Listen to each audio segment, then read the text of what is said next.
Buen día tengan amigos de Proceso Digital. Les saluda el periodista Joel Perdomo y hoy pues hemos invitado a conversar con nosotros al reconocido y querido padre Ovidio Rodríguez. Padre, de antemano muchas gracias y le agradecemos por aceptar conversar con nosotros en Proceso Digital. Para nosotros es un gusto y un enorme placer tenerlo por acá, padre.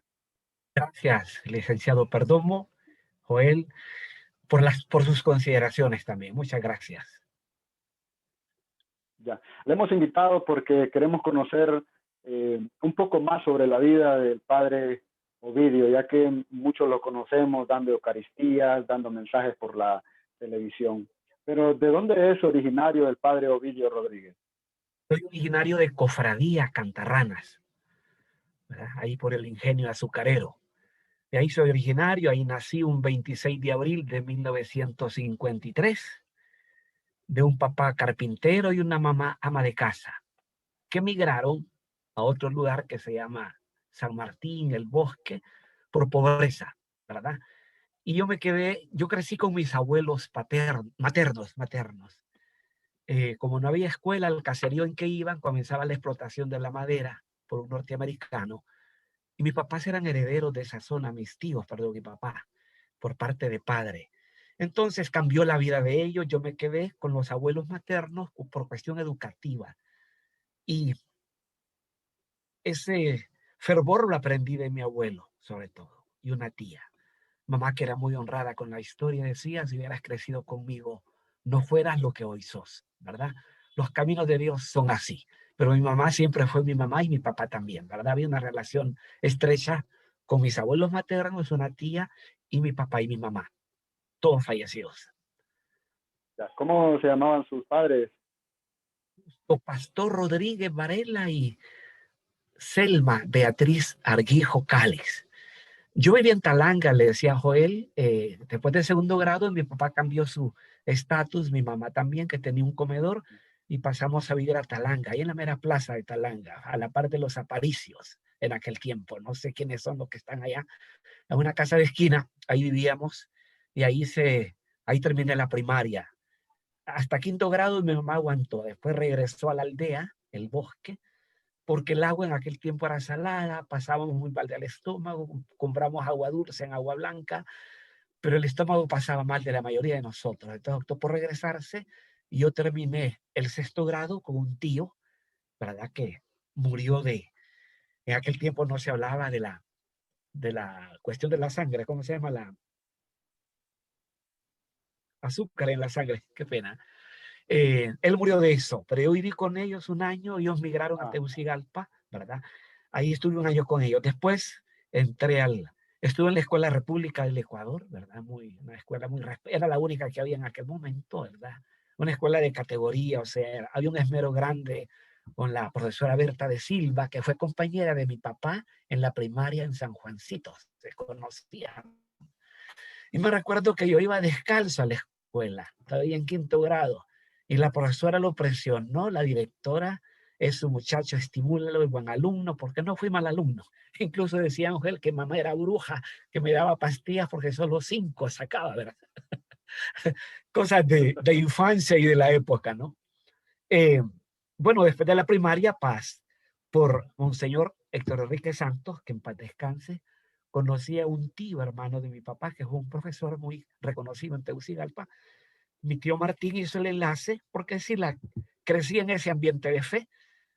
Precisamente teníamos una plataforma hace unos días con unas primas con las que yo crecí, que nuestro juego era hacer procesiones, hacer altares, era lo que miraba. Pues mi tía se esmeraba en eso, una tía que fue como una mamá para mí, la tía Enma. Y para estas primas fue como su madre también. Crecimos y hacíamos bromas de lo que nos reíamos de esa infancia que tuvimos, que fue bien sana, muy sana. No teníamos las tecnologías de hoy, pero había mucho de humanidad. Eso de la ternura, de la compasión, de la misericordia, la aprendí en esa escuela de mis abuelos. El que llegaba ahí tenía que comer algo, ¿verdad?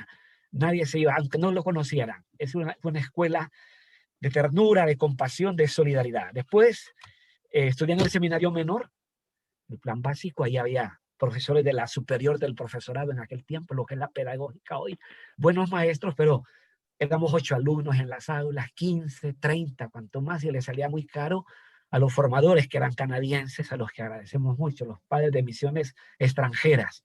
Y terminamos el bachillerato en el Colegio San Miguel. Era como un internado en la casa del seminario menor, lo que hoy es el campus universitario de San José. Íbamos al San Miguel 2 veces al día, regresábamos a almorzar y retornábamos por la tarde. Tegucigalpa tenía 100,000 habitantes en aquel momento, ¿verdad? Era pequeñita, ¿no? Entonces, así terminé el bachillerato, después pasamos al seminario mayor, ¿verdad? De Tegucigalpa. Ahí me pidieron, después de 4 años, uno pasa una crisis de identidad, si está en su camino, me pidieron un tiempo de prueba y lo pasé dando clases en el Instituto Sagrado Corazón, aquí en Tegucigalpa, ese año. Y después llegó Monseñor Rodríguez como obispo auxiliar. Si yo retornaba al seminario, repetía materias, porque 4 años estaban en un aula, ¿verdad? 4, primero, segundo, tercero y cuarto de teología en la misma aula, era cíclico. Entonces terminé en Guatemala, en el Instituto Teológico Salesiano. Ese es el camino que he recorrido. Trabajé con delegados de la palabra como diácono 1 año y como presbítero. Y en 1983, sin haber tenido experiencia de parroquia, me nombraron párroco de San José Obrero, un 1 de mayo del 83, perdón. Ahí estuve 6 años. Después fui a Roma a sacar una maestría a instancias del cardenal Rodríguez. Y de Roma regresamos a Suyapa, donde trabajamos 15 años valiosos, que la encontramos cuando era un potrero todavía, pastaban animales alrededor, abandonada estructural y pastoralmente. Y gracias a Dios logramos tantas cosas en ese santuario. Y no solo ahí, sino en los 35 templos que hicimos en las aldeas, porque me tocaba hasta Maraita y era solo. Salía a las 4 de la mañana y celebraba 3 misas en el camino y terminaba en Suyapa a las 5 de la tarde celebrando un poco. Él tenía apenas 37 años en aquel momento, ¿no? Tenía más energías que ahora. Y valió la pena. Ahí vivimos lo del huracán Miss. Yo he vivido los 3 huracanes de varias maneras. El Fifi era seminarista, nos tocó cortar árboles en lo que es Nueva Suyapa para hacer champitas y ubicar a la gente. Viví el Miss estando en Suyapa, no nos afectó como tal en la aldea, pero sí en Nueva Suyapa, y con una religiosa francesa, que en paz descanse, Sor Denise, y el padre Pierre Marion, francés, que trabajó conmigo, se consiguió ayuda en Francia y propiamente en el Club de Leones de París y el Club de Leones de Montreal, y logramos hacer 125 viviendas en Ciudad de España, ¿verdad? Y con la ayuda de Cooperación Española, 50 más, y ahí está, en Ciudad de España está esa parte que se llama Nueva Suyapa. Ahí la gente es agradecida en ese aspecto por los logros que tuvimos, no solo en el aspecto religioso, sino en la proyección social. Fundamos cooperativas de consumo, sobrevive una con buena lira ahí en Suyapa, ¿verdad? Que a veces era más caro comprar en Suyapa que en Maraita, ¿verdad? La libra no era completa y empezamos a hacer un estudio de campo y nos metimos con las cooperativas de consumo. Pues así, pasamos 15 años, después me tocó un año sabático, después de 25 años de ministerio, y me mandaron a Francia a estudiar y estuve 5 meses y en Canadá 3 meses, ¿verdad? Y ahora trabajé con delegados de la palabra durante 6 años y medio en una escuela de formación teológica entre el departamento en Danlí y aquí en Tegucigalpa con buen récord, ¿verdad? Esa escuela tuvo su fama porque teníamos buenos profesores y una orientación muy interesante. Y de 2013 estoy aquí en la parroquia Divino Niño, que está dentro del campus de la Universidad Católica. Y ahí estamos con proyección ahorita, una parroquia con proyección social, hemos fundado colegios en 2 aldeas. Ahorita con lo del MIS, yo hice en una predicación dije, el hijo de un líder político, la hija va a ganar este mes 508,000 lempiras porque gana 254,000. Con eso yo haría 10 casas allá en una aldea de las que se perdieron o en Baracoa. Y la idea le gustó a mucha gente, nos escucharon en Estados Unidos y nos mandaron para 3, valen 56,000, una cosa sencilla, ¿verdad?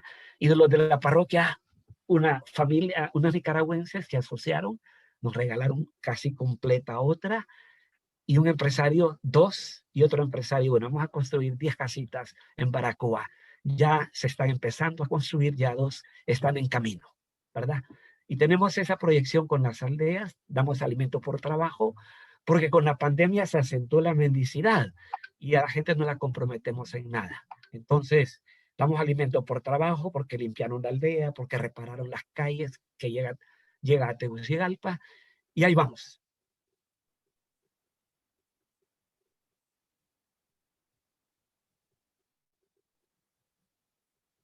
Y ahorita, Joel, estamos encerrados para no ser enterrados. Este año cumplo 40 años de ministerios. Sus papás ni eran unos adolescentes, me imagino. Fui ordenado en 1981 y este año cumplo 40 años de ministerio, ¿verdad? Y ahorita, Joel, estamos encerrados para no ser enterrados. Este año cumplo 40 años de ministerios. Sus papás ni eran unos adolescentes, me imagino. Fui ordenado en 1981 y este año cumplo 40 años de ministerio, ¿verdad? Trabajamos con una fundación Anahuín, durante no tuve parroquia, me metí de lleno y hemos construido más de 1.500 ecofogones en las aldeas, de algunas aldeas de Maraita y de Cantarranas, ahora que estoy en la parroquia en aldeas del Distrito Central, ¿verdad? Ecofogones, pilas, mejora de pisos, para levantarle un poco la dignidad a nuestra gente, las condiciones de vida a nuestra gente. Así es. Pisado, valga la expresión, también congelados. Eh, esa proyección la hicimos en aldeas de Cantarranas, Maraita y el Distrito Central, ¿verdad? Aún vamos a seguir ingeniándonos cómo ayudar en esta situación de los que no tienen internet. Vamos a hacer un trabajo de campo durante este mes para tener otra asamblea y poder seguir ayudando, porque ayudamos con el bolso escolar y el uniforme. El uniforme en estas circunstancias no se justifica, pues a lo mejor lo invertimos en mejorar el internet de la escuela o el internet de la casa de los niños. En eso estamos. No, la proyección, la cobertura no es mucha, pero estamos llegando a 288 niños. ¿Sí? Ya, padre, ¿cómo es que decide usted inclinarse por la vocación sacerdotal? Decía que la inducción la recibí en la familia. Crecí con un abuelo que era un patriarca en la fe, ¿verdad? Ya, Él no era la abuela, sino él, y una tía. Siempre se quedó una hija en casa. Ella se quedó cuidando a los abuelos y yo crecí con ellos. Y ellos de una vida una vida de piedad bien arraigada y de testimonio. Porque mi abuelo era un tunante, tenía una haciendita, no era grande, pero tenía hacienda. Y me recuerda, él nos contaba la historia de que le dio un infarto eh, cuando tenía 52 años y quería recibir la unción. Y el presbítero le dijo, tienes que casarte. Se casó con mi abuela. Y como era de un partido reconocido y muy querido, el viejo, era un patriarca, se casó y estuvo limpiando el ataúd durante 42 años porque era de cedro bonito el que le habían hecho y murió a los 94. Entonces, yo crecí en la etapa donde él se convierte, o sea, que su conversión vino a raíz del infarto que le había dado. Entonces, conocí a un hombre convertido y lleno de mucha piedad.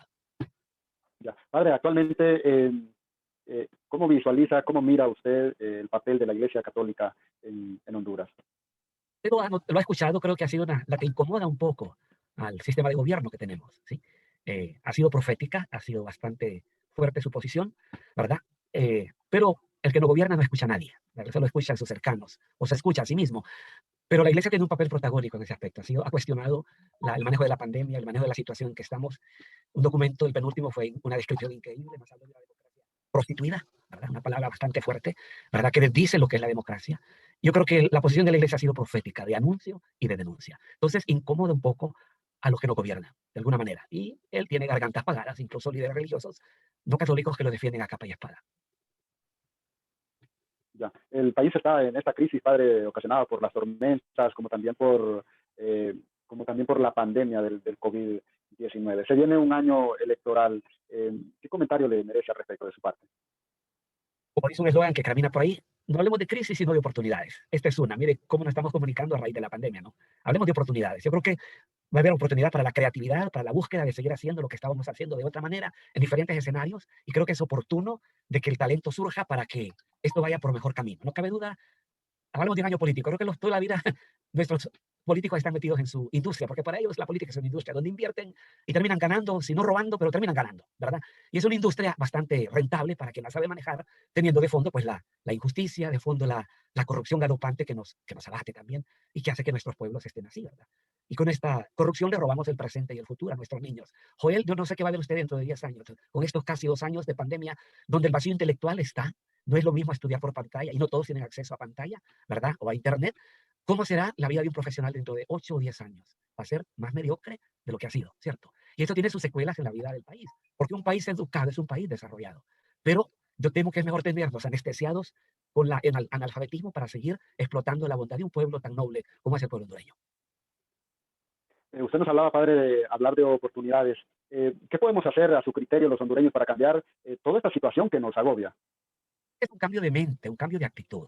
Casi deberíamos de ver como vemos la cuaresma, como un tiempo de gracia, como un tiempo de salvación.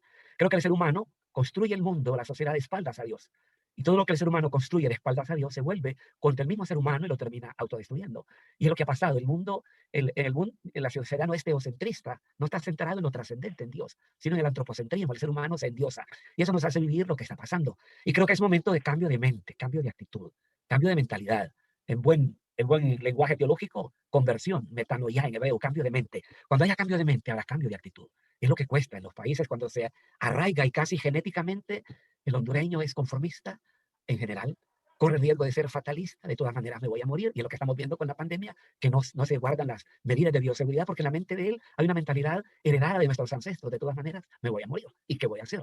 Un sentimiento negativo que le hace que la historia corra al ritmo que otros la quieren tener, y no hay visión de país. Fíjense que yo trabajé en tiempo de Maduro en una comisión que para celebrar los 200 años de independencia era un plan de acción de país para que el gobernante que viniera respetara procesos. Pero cada gobernante que viene cambia todo, reinventa el país, entre comillas, o el país que quiere.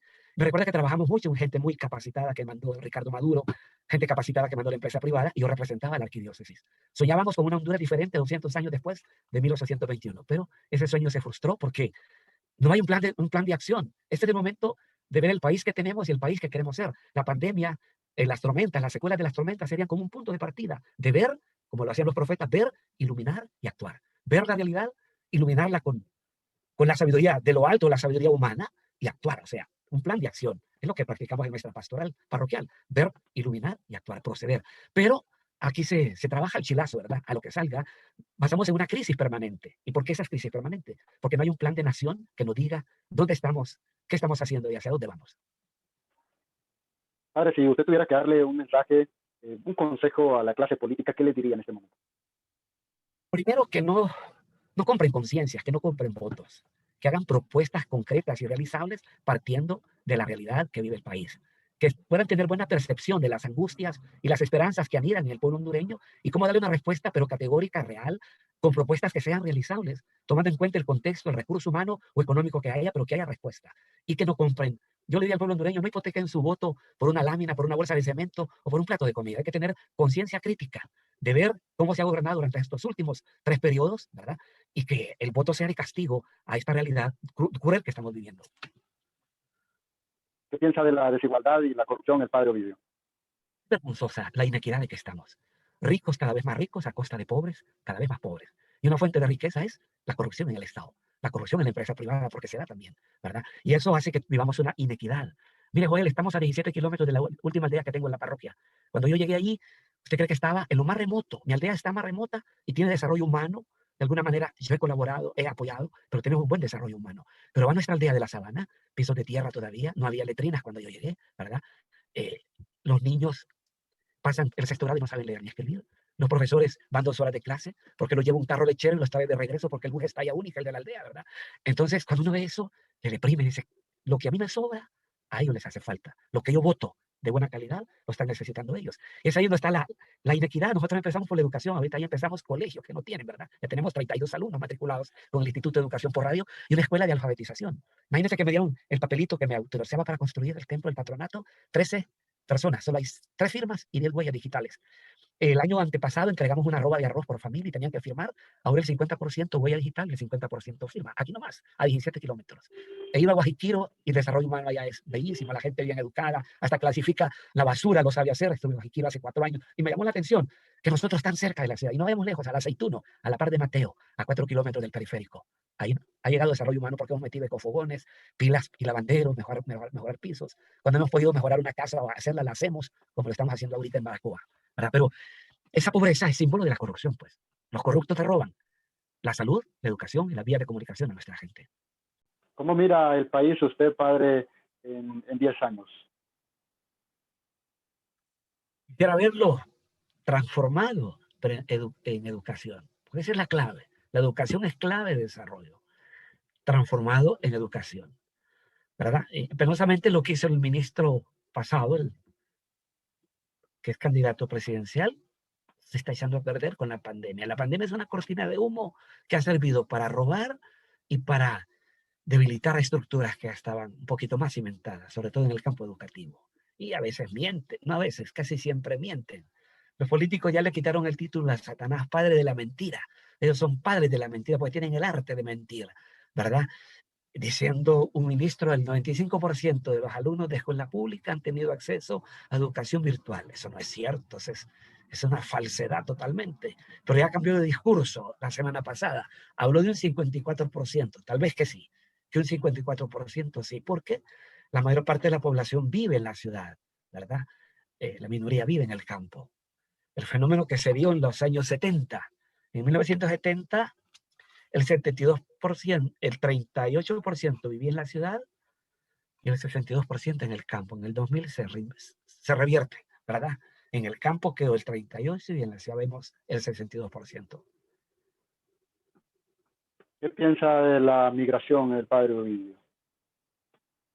Es un fenómeno que nace de la necesidad. Primero, la falta de empleo, la inseguridad y la corrupción son las fuentes de la migración, ¿verdad? Migrar no es un delito, es un derecho que nos asiste, ¿verdad? El pueblo norteamericano es migrante, todos vinieron de Irlanda, la mayoría vino de Irlanda, ¿verdad? Son migrantes, ¿verdad? Eso lo tocó el Papa en el discurso al Senado. Soy hijo de migrantes y lo mismo a Barack Obama en aquel momento era hijo de una migrante, una antropóloga norteamericana con un ciudadano afrodescendiente. Yo creo que eso impactó al mundo. El mundo es de migrantes y el mundo así ha sido. El pueblo de Israel fue migrante a Egipto y después retornó y desde el año 70 que la destruyó el emperador Tito, se dispersó ese pueblo en el mundo y después de la Segunda Guerra Mundial, como para compensar esa herida de que los nazis eliminaron a 6 millones de judíos, se quiso o se hizo reunir a Israel en su tierra, ¿verdad? Pero fue migrante, el verdadero término es la diáspora, la dispersión, fue un pueblo disperso. La humanidad siempre ha sido, incluso parece que los habitantes de este continente migraron también de Europa, esas son teorías, pero el mundo es de migrantes. Reitero, migrar no es un delito, el delito es quien provoca la migración, la corrupción, la falta de empleo y la inseguridad social en que vivimos. ¿Cómo deberíamos o cómo podrían eh, reducir ese impacto del drama de la migración en Honduras, padre, a su criterio?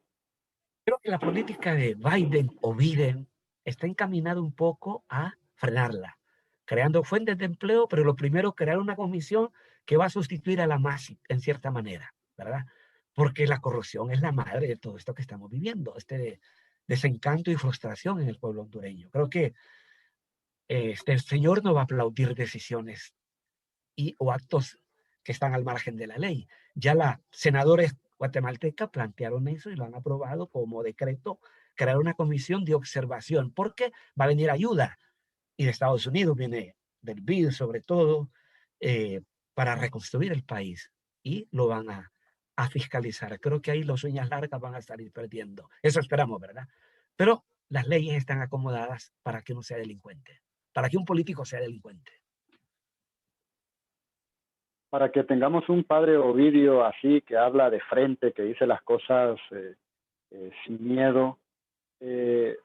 ¿Dónde aprendió el padre Ovidio a ser un sacerdote que no se calla frente a tantas dificultades que enfrenta el país?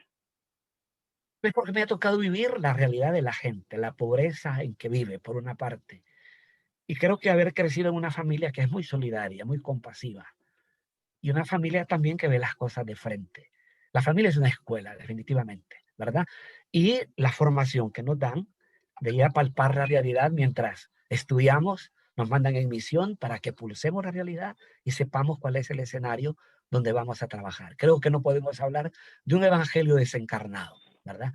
Muchos quisieran escuchar a alguien que les dore la conciencia, como le dije a una feligres que me escribió por las homilías que he dicho. Pues búsquese una iglesia donde le adormezcan la conciencia, vaya a una iglesia no católica, pentecostal, donde le puedan adormecer la conciencia. A mí no me la adormece el Señor, me la despierta, porque él, así fue su programa, su discurso programático. He venido a traer la buena nueva a los pobres, a proclamar el año de gracia del Señor, a dar la vista al no vidente, a curar al paralítico. Y no videntes y paralíticos interiores tenemos muchos, ¿verdad? Pobres los tenemos siempre. Y qué bueno que nos evangelizan también los pobres por su solidaridad, por su manera de ser, por ser ecuánimes ellos, ¿verdad? ¿En cuántos países han recibido el servicio sacerdotal del Padre Ovidio? Solamente aquí en Honduras he estado. En Francia estuve en una parroquia medio aprendiendo el francés, nomás estudié en una universidad católica, pero solamente aquí en Honduras. Mi papel ha sido en San José Obrero, el Pedregal, hoy dividida en 3 parroquias. En Suyapa, en mi tiempo era una parroquia, sacaron 4 ahora, ¿verdad? Porque claro, la población ha crecido, ¿no? Y aquí en Divino Niño, 7 años y medio. Creo que 8 más bien ahora, el miércoles de ceniza, 8 años de estar acá. Ya. ¿Cuál es la parte central de su servicio sacerdotal, padre? Perdón. Le consultaba, ¿cuál es la parte central de su servicio sacerdotal en la iglesia? Bueno, la vida ministerial, ¿verdad? Lo que toca como presbítero, pero también tengo otro trabajo con una fundación, ¿verdad? Tengo trabajo en algunos medios de la iglesia, tenemos un programa cortos ahí. Eso es mi escenario por excelencia, ¿no? Además del acompañamiento a la gente. Mira, ahorita que le dije matrimonio, el matrimonio es vocación, definitivamente. Voy a ver un matrimonio en una crisis profunda, ya sabe por dónde va la cosa, ¿verdad? Entonces, la infidelidad, entonces me toca acompañar a muchas parejas vía teléfono. Mañana estuve con una pareja 1 hora con él y 1 hora con ella, a puro teléfono, ¿no? Con los audífonos para no cansarme el brazo, ¿verdad? O si no, por esta plataforma lo hacemos para ayudar un poco, ¿verdad? Y toda la parroquia está en plataforma. Las 24 comunidades urbanas están así y a 2 aldeas las tenemos conectadas vía teléfono celular. eh, los tenemos de cerca. Ya. Padre, para alguna, alguna experiencia que nos pueda, ¿hay alguna experiencia que sea íntima que nos pueda compartir usted en su servicio en cuanto en la Basílica Nuestra Señora de Suyapa, esa intimidad con la Virgen? ¿Sí? Bueno, la cercanía porque es madre, para nosotros es madre, ¿verdad? Y me recuerda una vez, el año 96, yo tenía el espolón calcáneo bien acentuado, ya me compraban zapatos con agujeritos o almohadillas especiales y me iban a inyectar cortisona. Justamente el médico de la selección, que no es el kinesiólogo de la selección, que es un católico practicante, sencillo, pero eficiente. Me recuerda que me levanté una medianoche porque la teníamos en la basílica y yo me despertaba y digo, voy a espiar cómo está esta situación, pero caminaba, cojeaba bastante. Y me arrodillé y le dije, Madre Dios, que estás en el cielo, intercedes como en Cana de Galilea. Yo te sirvo en esta casa grande. Ayúdame a salir de esto. Mire, pasó la feria y desapareció mi espolón calcáneo. Ya no necesité la cortisona, que me iba a afectar la vista, ¿verdad? Y eso, la experiencia de hacer cenáculo con ella, como en el cenáculo, valga la redundancia, de orar como oraba con los apóstoles, esperando la venida del Espíritu Santo, ¿verdad? Santa María de Suyapa, pues van en nuestra memoria, ¿verdad? Porque es parte de nuestra historia y de mi historia, 15 años valiosos que estuvimos allá. Solo la basílica con la Fundación Suyapa se emplearon 21 millones para recuperarla, ¿verdad? Y tenerla mejor, bella y sencilla. Denos su mensaje final, padre, usted como un conocedor de la realidad, una persona muy cercana a la fe, una persona muy cercana a la iglesia. Denos un mensaje final en el contexto que vivimos todos los hondureños. Lo que decíamos en el programa, en este tiempo no hablemos de crisis, sino de oportunidades, no hablemos del fin del mundo, sino porque no ha habido un juicio, sino una nueva etapa de la historia, y que esta historia tenga un pasado, un antes y un después. El antes quedó atrás, nos toca ver el después con mucha esperanza de que cuando se quiere se puede.